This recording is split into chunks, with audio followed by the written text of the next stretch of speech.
So, yeah, in a world of echo chambers, Comment Central is non-partisan. We really believe that's important, and we look and we have comment from people based on really strong, robust opinions. So, if you do have people, or you'd like to comment yourself, do have a look at that website.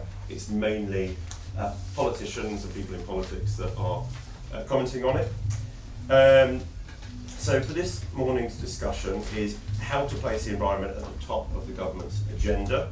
I'm joined this morning by co-leader of the Green Party and MP for Waveney Valley, Adrian Ramsay. Adrian. Climate and Nature Bill sponsor and Liberal Democrat MP for South Cotswolds, Dr. Ros Savage.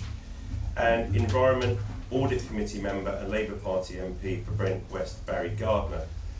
So without further ado, I'm going to move on to the question that sits at the top of this event, how to place the environment at the top of the government's agenda. And I'm going to start with you, Adrian. The Green Party won 7% of the vote at the last election with a historic 4 MPs in Parliament, but the party would have won 40, as we know, if we didn't have a first past the post system, which doesn't work too favourably for smaller parties. But how can the government do it, and in the current environment, how can they put the environment at the top? Thank you very much.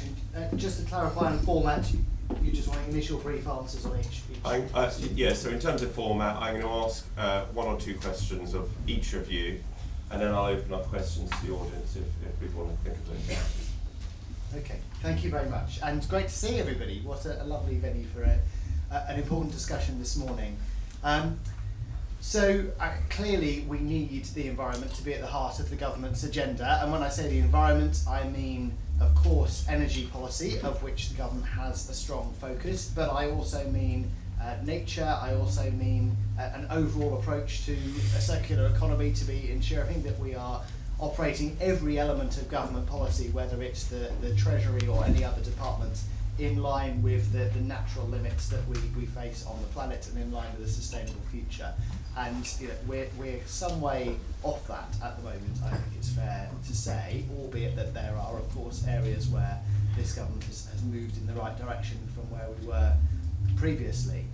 I do feel, in one sense, a sense of optimism since the election, because with lots of new MPs having come in from different parties, and I've worked closely with Ros and with Barry on different issues, there is a sense of there being a momentum, more MPs, 4 Green MPs, more Liberal Democrats, a lot of Labour backbenchers who are interested in the environmental issues, and certainly Conservatives as well, who we've worked with particularly on the nature side of things. So there is a groundswell of view to push things in the right direction. I think we saw that when Parliament debated the Climate and Nature Bill a couple of weeks ago that was put forward.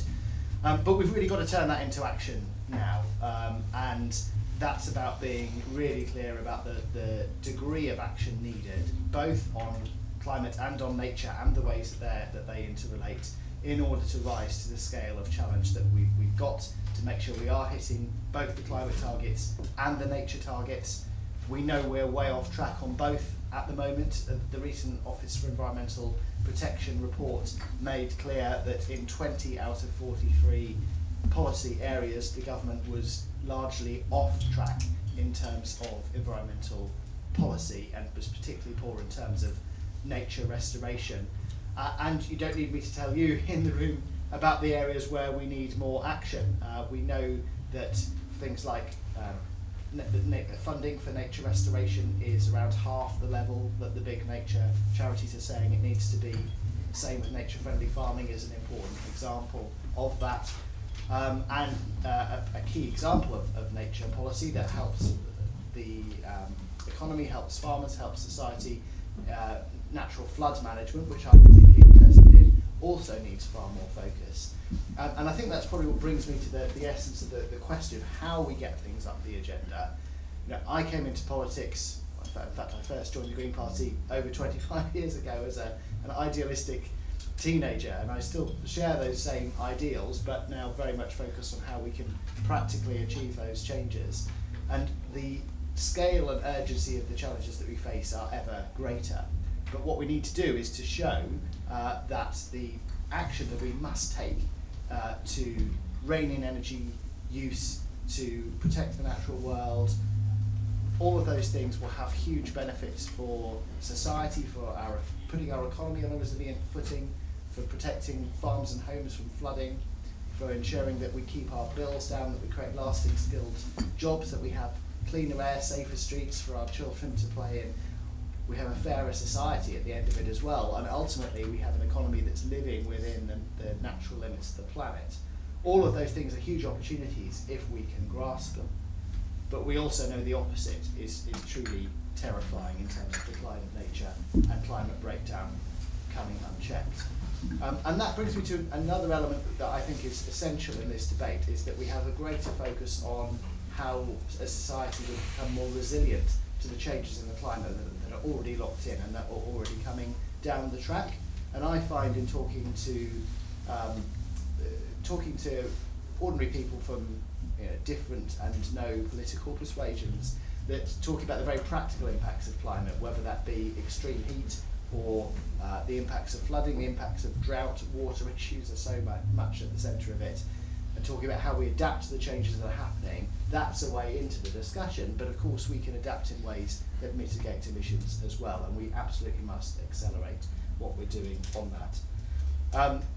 And I'm sure we'll have a collegiate discussion this morning, as I always do with Barry and Ros, but I'd also highlight there are big policy areas, whether it's the colossal mistake of expanding Heathrow and other London airports that would wipe out the entire benefits of all of the government's national clean power plan in terms of carbon reductions, whether it's the risk that Labour allow the Rosebank oil field to go through. I know we'll be working on the same page, those of us on the panel, to try and stop that, but that would allow emissions equivalent to 28 low-income countries. It's just incredible. These sorts of huge climate-wrecking projects are what will blow out of the water anything else that we might talk about here in terms of clean power and how we accelerate renewable energy and have far more of a focus on home insulation and reducing energy use. So these big-ticket items, and I've mentioned two, but there's others as well, whether it's the subsidies for DRACs, the fig leaf of carbon capture and storage, we've got to have much more of a focus on driving policy in the right direction and tackling the narrative this government's allowed to develop of big-scale infrastructure projects, even if they're hugely climate intensive, being the only way forward for a resilient economy. There's a different vision for that, and that's, I think, where we start to bring people on board with what a green future could look like. Thank you, Adrian. And thank you for raising the third runway at Heathrow. I think that's a issue that lots of people will be concerned about. And Barry, I know you're not representing the government, but you are representing the party of government. And what struck me is, I'm sure a lot of you will know, the Guardian columnist George Monbiot, and I don't know if you saw that he said recently in his column that Labour had been worse than the Tories, and I don't treat George Monbiot as a massive Tory fan. What do you say to that, and what do you think of what the government's been doing so far? Well, does this work? Oh yes, it does.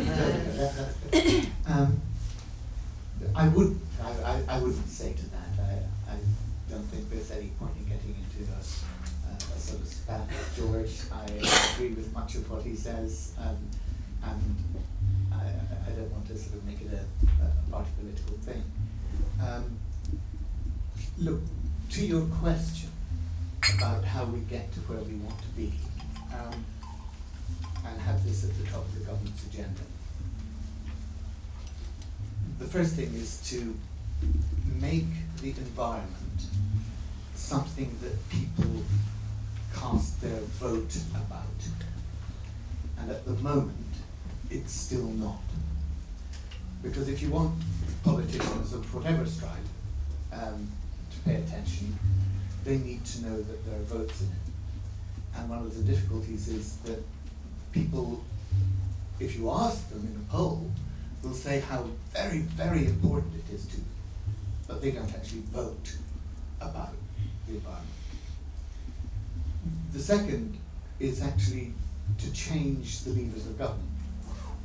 And there, I think, the huge problem that we have in making sure that this is the top thing on the government's agenda is that the structure of government doesn't allow it to be. What we need is a Department for Sustainable Development, and that brings together different aspects of government, whether that's transport, whether it's planning, whether it's EFRA with all that EFRA contains, but a department that is focused on sustainable development and that has real power, because at the moment the silos don't join up with each other.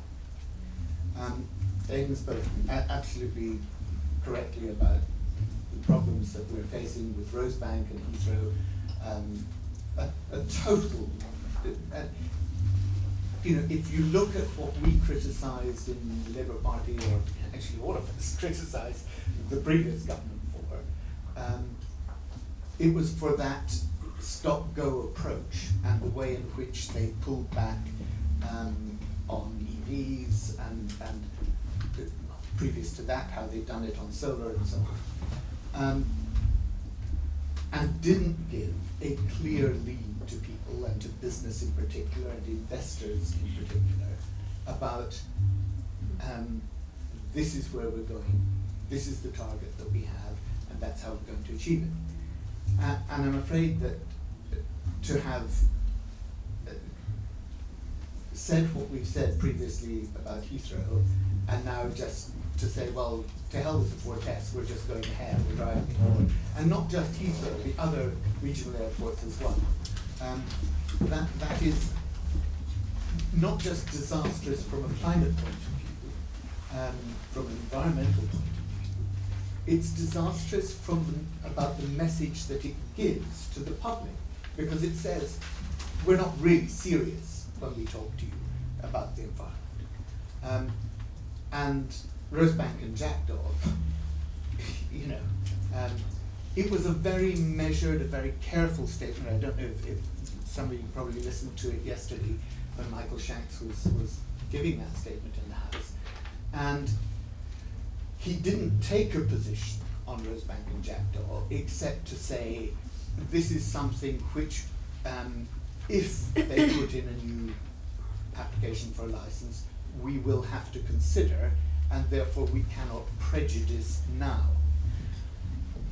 Now, that is a perfectly correct legal and government holding answer, because otherwise they could face judicial review if they prejudice the decision making. And I think, with goodwill we can all understand that. But we know the impact that Rosebank would have. We know that Ed said that this was, when it was first granted, as everyone thought by the previous government, we know that he said it was climate vandalism. And it is, of course it is. And if we want to honour the commitment we made at COP28 about moving past oil and gas, and we can't do it by going back on what was a pretty clear manifesto commitment not to have any new licenses. And of course the catchword was to explore new fields. And again, in the statement yesterday, he was very careful in the phrasing that he used, because he said our commitment was no new licenses for exploration of new fields, but this isn't a new field. Yes. So that's why I took care to remind him that the manifesto doesn't stop there with the full stop. It goes on because it won't take a penny of bills, because it's not consistent with our climate objectives. It actually sets out why we're not going to do this. And of course, all of those arguments still apply now and in the future to Rosebank and Jackdaw. But there was good news yesterday, and I think I had prepared a whole series of quotes for Fiona, the Guardian, other journalists, excoriating the government for what they were going to do on drafts. And then I read the statement in the morning, because they actually published it as a written statement before changing it to an oral.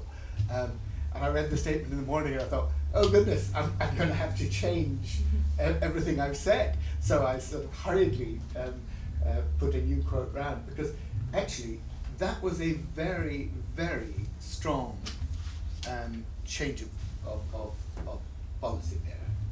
And it's hugely welcome.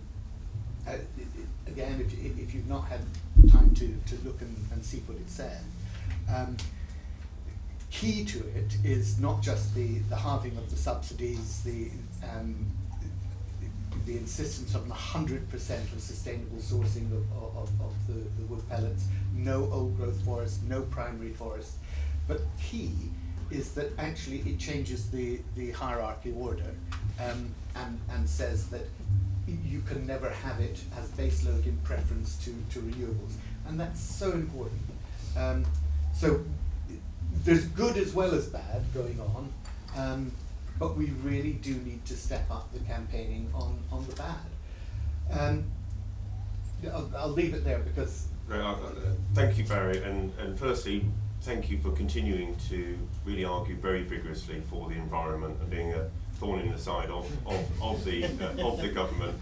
I sometimes think I'm the official opposition. And I'm going to come back to you on that. I think you made a really good point there in that people don't vote on the environment, and the Green Party for the last 4 or 5 decades has found that when it comes down to it. And I would like to come back to the question of how do we turn the environment into a vote winner. We know that at the end of the day, people tend to vote for economic reasons and what benefits their pocket. There have been times when the argument seems to have been moving over to this is going to create jobs and this will create savings and all those things. It'd be great to come back to how that can be done again. But firstly, Dr. Ros Savage, I was very pleased to be working with with Ros on the Clean Air campaign, or Higginson strategy. Climate Nature Bill.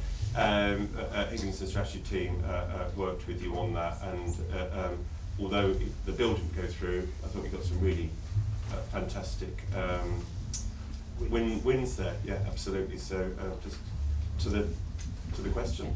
Thank you, John. So I'm going to answer this question on 2 levels. One in relation to this specific government, and then secondly in relation to government more generally at a systemic level. So even though I'm a Lib Dem, I really want this government to do well because I have to live in this country. So the fact that there have been a few missteps so far, I can't find any cause for celebration there. And what I'm struggling to see is a coherent narrative about what this government wants to achieve, because it seems to be pulling in different directions at the moment. On the one hand, Ed Miliband got off to a strong start on renewables, but then, as has already been pointed out, we're seeing runways and oil fields, and above all, this emphasis on growth. Now, I'm not saying it's not possible to have growth without increasing our use of energy and materials, but I will say it's never happened in the past. So I think the emphasis on growth is being used as a proxy for improving people's lives, but of course it all depends on where the growth is happening, which takes us into a conversation on equality, which is beyond the scope of this morning. So I'm not convinced by the growth narrative. I have to admit, I wince a bit every time I hear it, because I think that there are ways of improving people's standard of living and quality of life without relying on economic growth. So secondly, I want to come on to the more systemic question of how do we put the environment at the top of government's agendas generally. And as you've already said, Barry, it's a tough one because it's not a vote winner. How do we make it a vote winner? I think environmental concern is still often seen as a bit of a middle-class luxury. That on Maslow's hierarchy of needs, you need to have your basic needs for an income, for shelter, for food, for a job taken care of before you've even got the bandwidth to really think about these bigger global systemic problems. So how do we shift these incentives? I think a lot about incentives, and at the moment the incentive on a government is to get into power and then to stay in power. And the electorate, well, this is the nature of democracy, tends to operate on fairly short timescales and very much from self-interest, sometimes enlightened self-interest, sometimes not so much. John and I were talking before the start of the session this morning about the farmers' protests out in the streets about the changes to inheritance tax. They're being hit very hard in their pockets. I actually have a lot of sympathy with them. I think there is something unique about farming as an industry. Again, probably a conversation for another time. But why are people not out in Parliament Square blaring their horns about the environment? It's just not immediate enough. This is partly a result of the way that human psychology works. Like, we react to an immediate, apparent, obvious threat, like a barking dog. It's very hard to respond to bigger, more nebulous, sort of intangible challenges like climate change, or even to a lot of people, the loss of nature. If you live in an urban environment, is largely invisible to you. So it's really hard to find that saliency. And I think there is a lot of work to be done as people who care about the environment to create that narrative that will really engage with people. And I do think nature could be the portal into that. For all his good intentions, and I first met Ed in 2009, had a lot of conversations with him in the run-up to the Climate and Nature Bill second reading. His heart is absolutely in the right place, but I do think he is a bit nature blind, which is why he's looking more at carbon capture and sequestration than at more nature-based solutions, and we need all of it. So I think that nature could be the way to really engage with people. Kids love nature, most adults love nature. If we could give people more access to nature and report to them on how nature restoration policies are actually connecting with delivery in visible, tangible ways that we can experience when we go out for a walk, I think that could be a way to actually move environment to the top of the government's agenda. Great, thank you, Ros. I'm going to come back to you, Barry, on that, on the how do we put the environment further up, but I'm going to just link it to the US, and we all know what's happening in the US at the moment. Huge, great change happening there.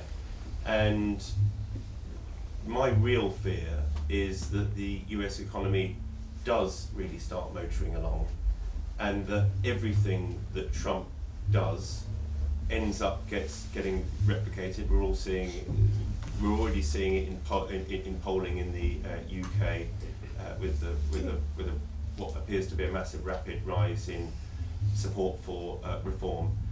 If that happens, and if the US economy starts motoring ahead, how do we counter that? Goodness me, we've got to talk about Donald Trump.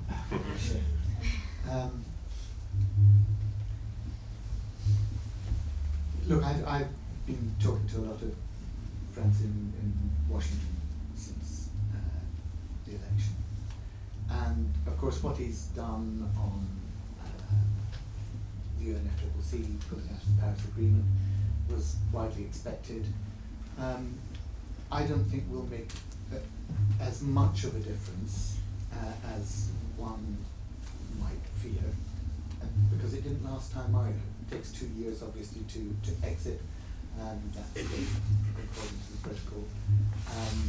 And business in America really liked the IRA, the Inflation Reduction Act, and they've got the bit between their teeth now, and I think business will keep going because they recognize that presidents come and go and that governments come and go, and they know that the long-term agenda is going to be in that direction. So I'm more optimistic than some that this is not the total disaster that it could be. The other thing I would look at here is what they're doing with USAID.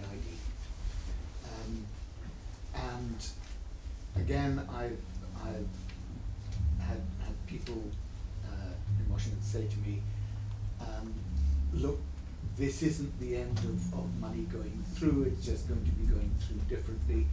If you recall, the last time Trump was in power, America gave the largest sum it has ever given to the GEF, the Global Environment Facility. Nobody expected that, but that was the result of the International Conservation Caucus on the Hill, bipartisan caucus, which brings together the most unlikely extremes of American politics around conservation. And so I think what he's doing there is a wrecking ball, but through that destruction, not all will be lost. So it doesn't mean I'm pleased he's there. Please don't go away thinking Barry Gardiner said it was all going to be all right with President Trump. I really am not saying that. But what I am trying to do is to find some optimism in the devastation that he's wreaking. In terms of tariffs, if he persists with the tariffs, then it could be serious. But what we've seen is that he is using tariffs at the moment as simply a way of getting people round the table to do the other things that he wants. And then, oh, well, now I'm not going to put tariffs on Colombia because you're going to do it. So I think the jury's still out on that. I think the steel tariffs are probably more important because I think they are going to last because American industry needs them and because there's historically been a huge issue between cheap Chinese steel, which has got cheap labor and cheap energy, coming into the US. And I think he's very concerned about the US steel industry, and I think those tariffs will stick. So the question really is, what does that then do about engendering an ongoing trade war, and how does it ramp up, how does it escalate? And if that happens, it could be really damaging on all fronts. Trump, yeah, I wouldn't have voted for him. Adrian, so well, you were nodding when Ros said there that you don't think the economic growth should be the main thing that we're thinking about, and I think particularly you're talking about GDP, which is such a crude measure. Is there anything you want to kind of add to that, bringing in that kind of economic argument? The planning system is there to protect communities and protect nature. Yes, I'm sure we can all think of ways that it can be improved, but the planning system is extremely important, and the narrative of suggesting, just talking about that's just about newts or bats and degrading the importance of nature when we're one of the most nature depleted countries on earth, and we rely on nature for clean air, for clean water, for the food that we eat. It's just such a destructive narrative that we've got to challenge. And yeah, let's instead talk about the vision for the sort of economy we want, and one that tackles the fact that an economy focused on growth has left far too many people behind. Thank you, Adrian. So, Ros, I'm going to come on to real change that has been achieved. It's not often people may know that a Lib Dem backbench MP gets to change a government policy, but Ros did manage to do that 2 weeks ago with the Climate and Nature Bill, forcing the government's hand, forcing the Environment Secretary, Ed Miliband, to make a number of concessions, one of which was promising that once a year the government will report back to Parliament on a number of measures on what it's doing on nature and biodiversity. And Ros, I'd love you to tell us what else he told us, what you're getting from that, what you're hoping from that, and what you're going to do going forward, because it's such an important bill that would have cross-party support. Yeah, very happy to do that, John, thank you. And then maybe I can also come back to the Donald at the end of my answer.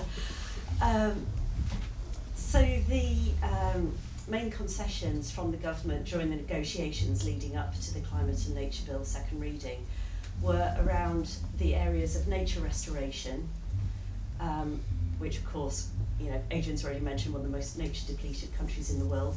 Public engagement, recognising that they are not including the public enough, they can come across as quite autocratic, sorry Barry. Putting the Nature Committee and the Climate Change Committee on an equal footing, remains to be seen how that goes. And the fourth one was accounting for emissions incurred overseas on goods and services that we then import.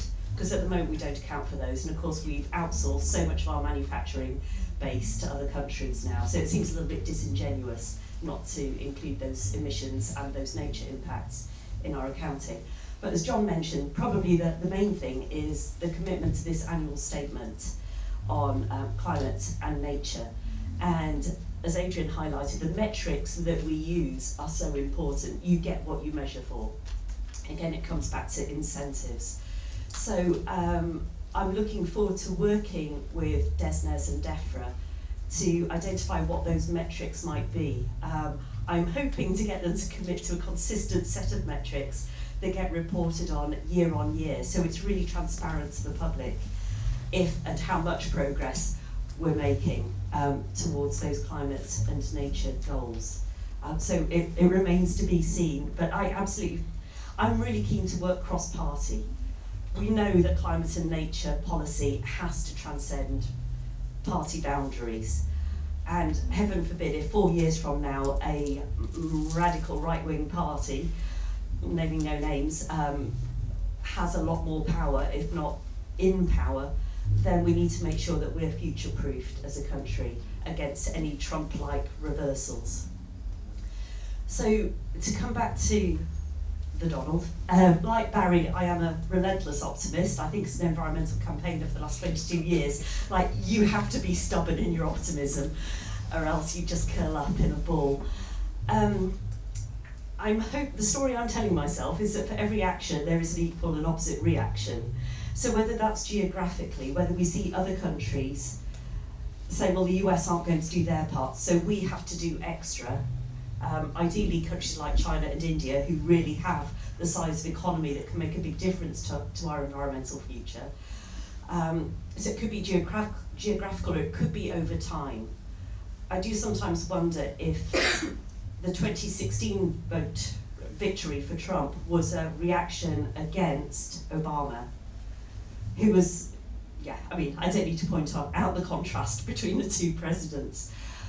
So I wonder if after Trump's second term, which unless he takes it upon himself to deliver on his promise that you never need to worry about voting ever again, let's hope he doesn't, maybe the pendulum will swing back the other way and we might actually see a president who wins on strong environmental policies as a reaction against Trump. I'm detecting a little bit of good luck with that around the room. But I do think there is something powerful in the stories that we tell about what's possible. If we just sort of throw our hands up in the air and go, we're all doomed, then we will be. So I think we have to believe that a better future is possible. Okay, well, nice positive note, and well done to 0 Hour as well for helping you on all that work in the campaign. I'm opening it up to questions. Are there any questions from the audience? I'll take that lady in the red. I'll stand up. Hi. Can you give your name and where you're from before you give your question? Thank you. Thank you. Hi, I'm Jemima and I run a campaigns group called Mums for Lungs. So we campaign for clean air.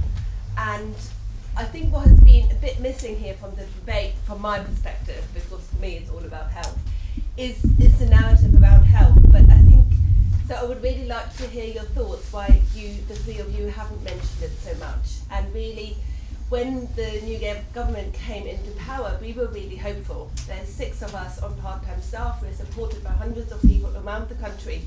And we thought, well, children, health, old people, health. We all suffer when we breathe what we breathe across the country, especially in the towns and cities, but not only. But we haven't really seen a lot of action around clean air at all. We haven't seen a lot of talking about clean air. We've been really quite disappointed by this, and I would really be really grateful for some insights on why that is, and if there is a narrative for environment and health to be getting up the agenda with government, and if that would be helpful, or are we barking up the wrong tree, and because that's what it feels a bit like at the moment. Thank you. Really, really good question, and let's bring river pollution as well in, as air pollution, which is another big issue. Does anyone want to tackle the health question? Barry? Jemima, I don't necessarily agree with you. I think it is there, and one of the things that you've seen certainly in London, obviously with the ULEZ, is a big political fight going on over that. And, you know, people remember the by-election in Uxbridge and so on, which was really fought over the ULEZ. So I think there is a strong view that we have to do this, but we have to do it not just in London, but in all the other cities as well, and all the urban areas where congestion pollution is such a problem. And one of the things that we found, and this was going back probably about 10 years now, when we first were campaigning on this, was that you need a national framework to get it delivered nationally in the different cities and towns. And that's what I think, you know, happy to talk to you afterwards, but that's what I think campaigning now needs to focus on, having that national framework to make sure that it can happen. Because it was notable that when the ULEZ in London was being mooted, there was money going to Bristol, there was money going to Birmingham, there was money going for scrappage schemes I'm talking about. All the towns and cities seem to begin with B for some reason, but money was going to all of those, but it wasn't going to be given to London. It was a very party political thing against the mayor. But I actually think that there's a real understanding now, but God knows what they were thinking when they then decided to do Heathrow, because I mean, what's that going to do with, you know, in terms of pollution? But I'm not as pessimistic as you. I'm catching some of Roz's optimism here, I think. Yeah. Thanks very much for raising this, Jemima. Yes, I see environment, health and food as sort of being 3 points of a triangle, and I do believe that prevention is better than cure, and that we could really lighten the load on the NHS if we have cleaner air and healthier food. And it sort of, those 3 points can create a virtuous spiral. I think the farmers' protests over the last few weeks and months have really highlighted the importance of the food growing industry, that if farmers are regenerating soils, we can have healthier food that's also better for the soil and better for the planet. We can have healthier, better nourished children and adults, and it will also be better for the environment. So yes, we need to get out of the downward spiral and into the upward spiral on that. And also, just finally, I think clean air and clean water are genuinely cross-party issues. No one's going to say, no, we want dirtier air, dirtier water. So I think we can really find party unity on that. Yeah, thank you, Jemima, and I agree with my colleagues on the panel. I think that these are, as Ross suggests, ways into talking about environmental issues with the general public. So I represent a very rural, usually very strongly conservative constituency, which voted Green with in large numbers in July, and there were a number of reasons for that. Some to do with decline of public services in rural areas and so on.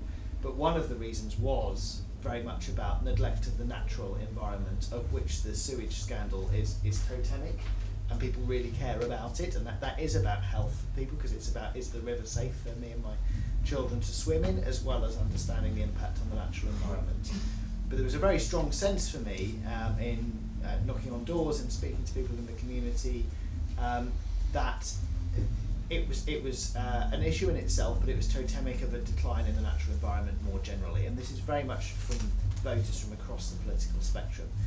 So I think there is a real opportunity. I certainly feel I have a strong mandate, I'm sure other MPs do, to be advocating on these issues on the basis of health. And because I'm in a rural constituency, I may be thinking about it in terms of rivers, natural environment and so on. but in particularly in cities, and it will be the case in my market towns as well, air pollution is a huge issue. We know that it is. We know that it kills people. We know of the horrific examples of, and with the most high profile one in London, where a young girl had air pollution recorded as a cause of death on her death certificate retrospectively. So that, we are seeing that this is something that people have growing awareness on, and absolutely needs to be a core part of this whole discussion. So if we're not doing that enough, do keep saying so. Thank you. Yeah, and well done to Rosamund Kissy-Deborah for fighting to get that on Ella Roberta's death certificate. We've got lots of questions, so what I'm going to do is, I'm not going to let all of you answer every question. I'm going to just come to you. If one of you wants the question, I'll let you nod. So this gentleman here with the glasses first. Glasses. I'm Jeff Brighty. I'm Jeff Brighty. I'm here from Eurotechnology, which is an advanced recycler, but I'm going to pick up on my other hat that I wear, which is chair of Norfolk Rivers Trust. And I've written to Adrian to be invited to come out and have some fun. That's what we do. Just a couple of observations and a point to the question that you've got here, which is how we get to the top of the agenda. Government oversees the massive investment programs that the water companies do. It's very clear that the supply chain for those water companies are significantly more expensive than other organisations can deliver those improvements. So nature-based solutions, so wetlands, are about a third of the price of a conventional wastewater treatment works to do the same job. But not only that, they deliver better outcomes for sustainability and biodiversity. So my question back to you is, what do you think government can do to direct the water companies to spend more of their resources in third sector organisations delivering basically these projects at a third of the cost, which means actually you're getting more growth because that money can be used somewhere else within the economy, or at least within the water company plans? Okay, simple question. Who wants to take that, Adrian? Okay. Thank you. I'm very keen to answer it, not just because you're from Norfolk and I look forward to coming out with you around the Norfolk Rivers. I'm very passionate about this issue. We've already heard from Ros about the importance of nature-based solutions, and I've got a private member's bill in this Parliament. It's unlikely to get heard because I didn't get drawn in the top 20, but it will hopefully help put pressure on, and that does something very similar to what you're talking about, to say the water companies should have to invest a certain percentage of their profit into nature-based solutions, and we see that it is often small third sector organisations that are delivering this. So I'll keep putting pressure on that. Related to that, we have got this question mark at the moment over whether the Nature Restoration Fund, which was one of the few positive things the last government did, will continue to channel money from water company fines into nature restoration work. It's the sort of levels of money which are tiny in the scheme of the Treasury's overall coffers, which there's a risk it gets swallowed into if it's not ring fenced, but very significant in terms of the amount of money that could go into local charities doing this fantastic work. And I've got the River Waveney Trust, which you'll know as an example of that in my constituency. So we need to keep pressing for that money to be ring fenced. But really, that's just a start. I mean, if you look at what the nature charities are saying, we need to invest in nature restoration in general, but natural flood management in particular. It's going to have to be several times where we're at the moment. And these things really are fantastic value for money.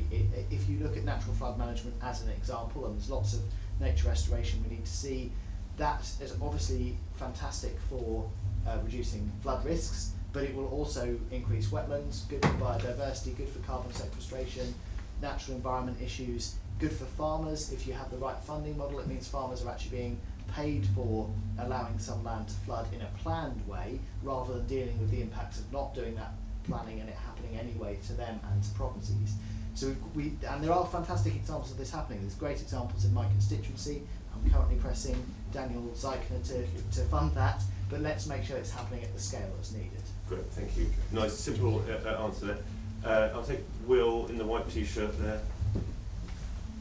Hi everyone, Will McCullough from Greenpeace, I'm the Executive Director there. And this is a question more for any or all of you, but it's with your hat as a constituency MP. And that's really, so from a Greenpeace perspective, the single greatest thing this government could do is already in their manifesto, which would be no new oil and gas. We would include Rosemary Conductor obviously in that. we're seeing in our polling, our internal polling, that support for that policy position is steadily being eroded, and it's now at a slightly worrying level where we are seeing potentially a wider public mandate on progressive climate action slowly seeping away. So when we're looking at how to increase that public mandate to allow those kind of big policy changes like no new oil and gas, we're trying to think what are the policies, what is a single policy that would actually make people's lives better within this parliamentary term. And I suppose as constituency MPs, you speak to more ordinary people, probably than most of us in this room. And I'm just really interested with that kind of green lens. If you were in my position or in a position in civil society, could wave a wand and get us all to campaign around a green policy that would make people's lives better, what would it be? Land reform. We're the only country in the world that hasn't land reform. And the ownership of land in this country is a disgrace.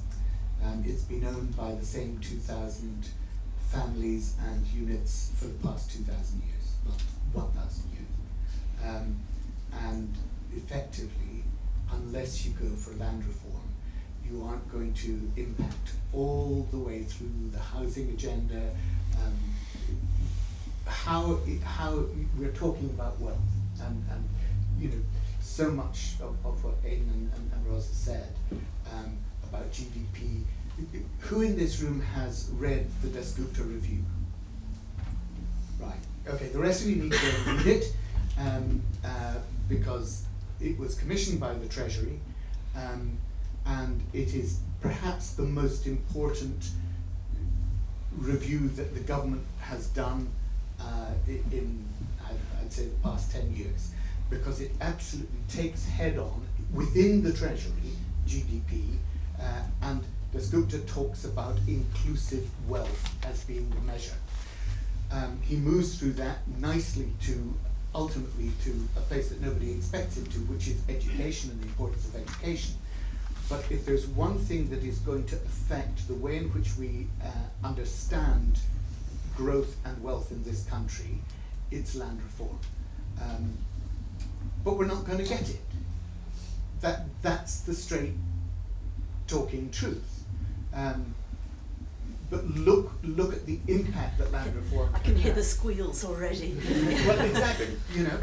Good. Okay. I move away from feudalism. That's a novel. I'm going to take Ollie here. Hi. Thank you very much. Morning, everybody. So I'm Ollie from Sustrans. We're a charity working healing and cycling across the UK.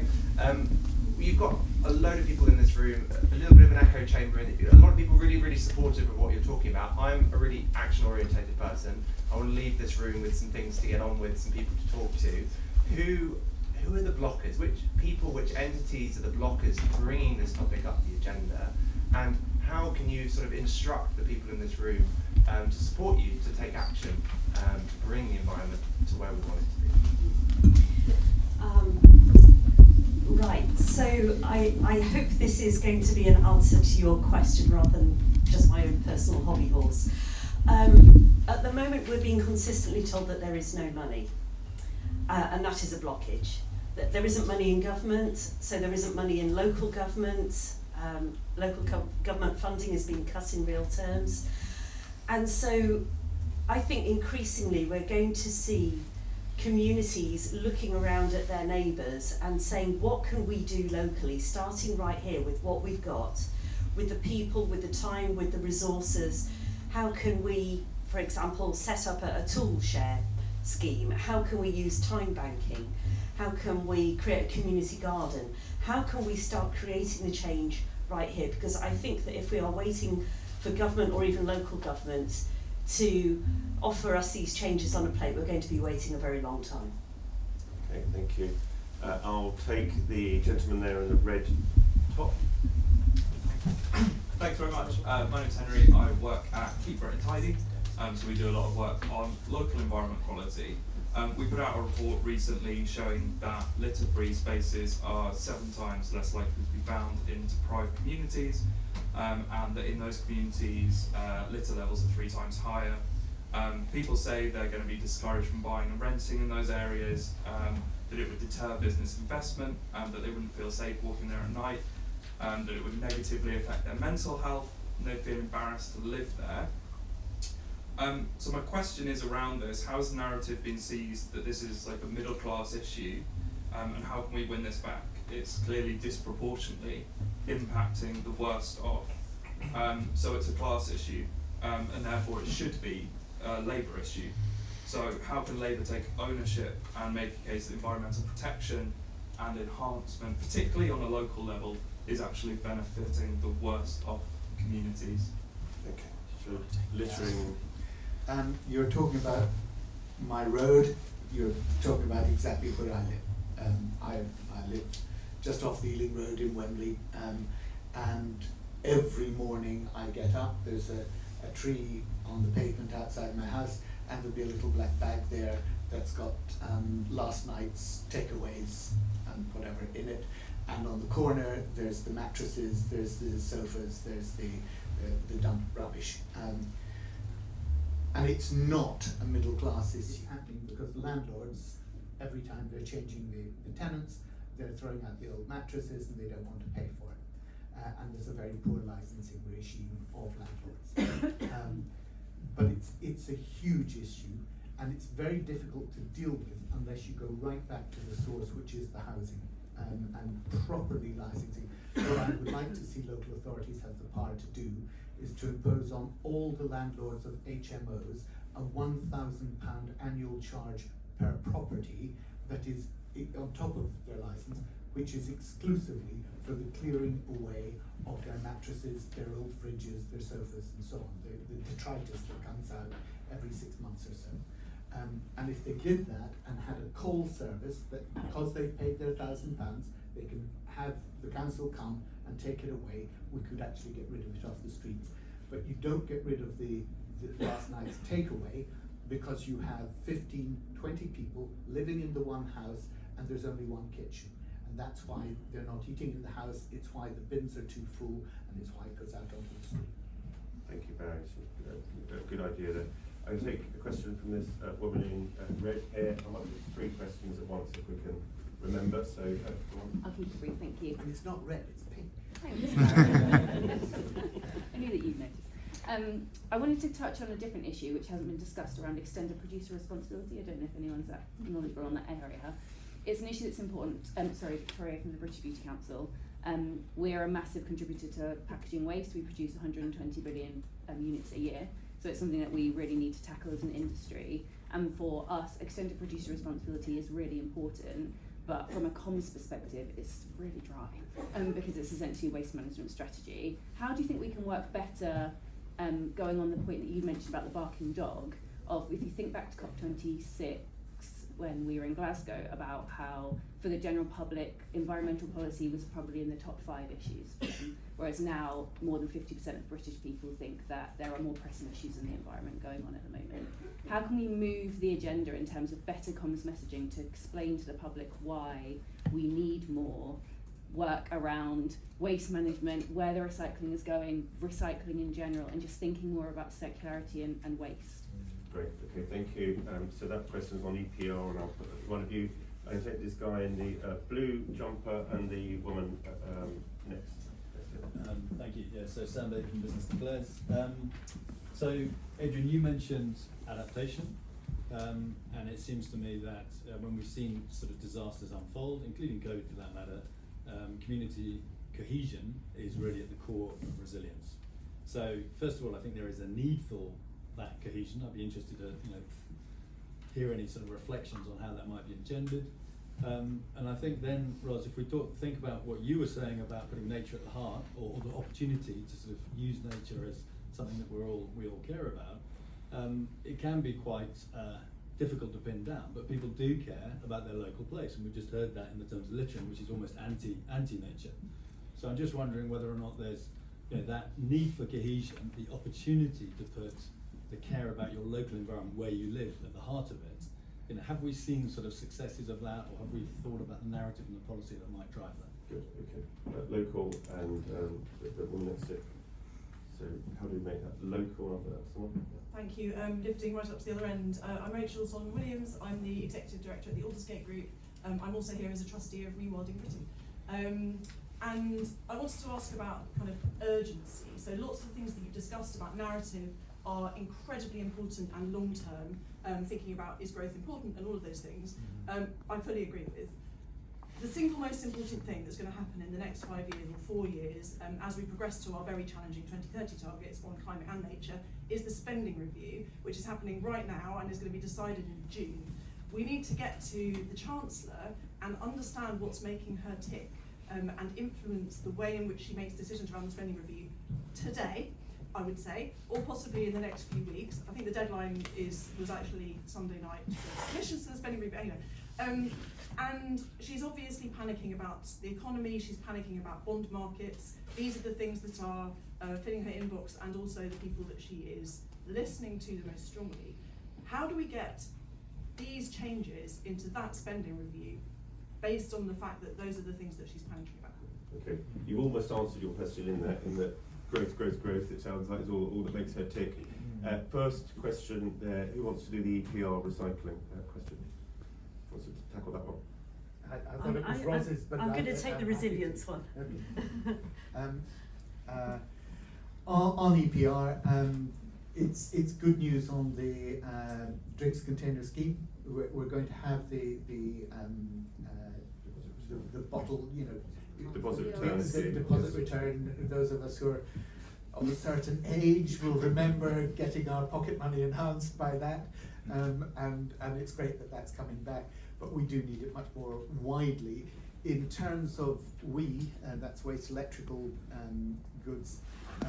There is a return scheme, but very few people know about it. So, when your printer packs up, you can take it back to Comet, and they are obliged to take it from you. But very few people do, unfortunately. They just stick it out next to that tree, don't they? That's exactly what they do. So we do need to actually educate people that it's there and that it can be done. Yeah. Excellent, thank you. So being more local to get to people in the local environment. Is that the one you wanted to talk? Yeah. Actually, I'm also going to briefly come back to you on, we need to reduce as well as recycle. So repurposing, recycling definitely have a part to play, but if we can actually reduce the packaging in the first place, that would help enormously, because even recycling comes at an environmental cost. On the resilience in the locality, I do think, again, that this is going to be a direction of travel. We've become a very transient society in many ways. People have been forced for economic reasons to uproot and relocate, and that has created a very dislocated society, and I think that's what's given rise to the epidemic of loneliness and many other mental health issues. So I think there is going to be a reconnection with place, with neighbours, and the impacts on resilience are, there's sort of, resilience is an ambiguous word. There's sort of resilience to, for example, flooding, that people that have lived in a place for a while and they see what's causing the flooding and they know exactly what needs to be done, and at the moment that local knowledge is not being connected to the actions being taken by the water companies or the Environment Agency or whoever. So I think giving local people much more voice in creating a more resilient local environment for themselves is going to be key. And then there's that sort of preemptive resilience as well. We know that things are probably going to get bumpy in the years ahead. We're going to see more extreme weather, we're going to see supply chain disruptions, we might even see power outages. And what we need, we've created a very precarious society with everything being just in time. And if there was some scenario through war or whatever, if satellites went down, everything would fall apart very, very quickly. I know this is a little bit sort of apocalyptic, but it's not out of the question. And I think the key word that we need to hold going forward is how do we build that resilience? And that is going to be very much connected with bringing resources for food, for jobs, for water, much closer to the place of consumption. Great, and the final question was on how do we convince Rachel Reeves? I'd like a stab at that. Let's, Yes, I will answer that. Just to add to the point about resilience, very much share Rosa's answer, and we do need to rekindle a sense of the community cohesion that was enhanced during COVID. Let's have the discussion on how we best do that. As an aside, I commented last week on the government's plans for what it's calling devolution, but as part of that, in many parts of the country, there's a plan to change local government structures, and one of the reasons I'm concerned about making the potential for local government to be made less local is because we're going to need that local level organisations we had during COVID as climate breakdown takes hold, and removing district councils in rural areas is something I need to think very carefully before doing. Local government should not be too remote in a future that's going to look very different. On the spending review, Rachel, I think you're absolutely right to raise that. The Green MPs put in a submission in response to the spending review consultation a couple of days ago. As you said, I think the deadline has only just passed. However, clearly it is on the Treasury's agenda, and I think I'd put the question back to you. Is there any form of collective response happening from environmental organisations that can back up what green and progressive voices in Parliament are saying? Because I think that's really important that we do put that pressure in, particularly as we all know there'll be the opposite political pressure in a different direction, but making the case that this is the time we've got to invest, not only for the environmental reasons we've been setting out, but in terms of the economic future, and invest in that green transition as well as in our public services. So it's well worth checking in if it's not happened already. If there's some sort of joint letter, public and private, I think that would be really welcome. Great. Did you want to? Yes, final point, Barry? Look, the big mistake was to put somebody who used to be an official in the Treasury as the Chancellor, because she's still trying to prove herself. Exactly. Absolutely right. She's trying to prove that she's more Treasury than Treasury, and that's why we got the stupidest policies coming out, like the winter fuel allowance. The Treasury's been trying to do that for years, and of course they just wheeled it out and bingo. Crazy. Absolutely dumb. But now let's address the issue. And the issue is, okay, you said afraid of the bond markets.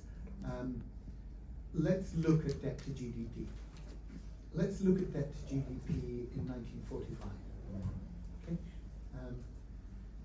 It was 250%. 250%. Right? It's now what, 92%?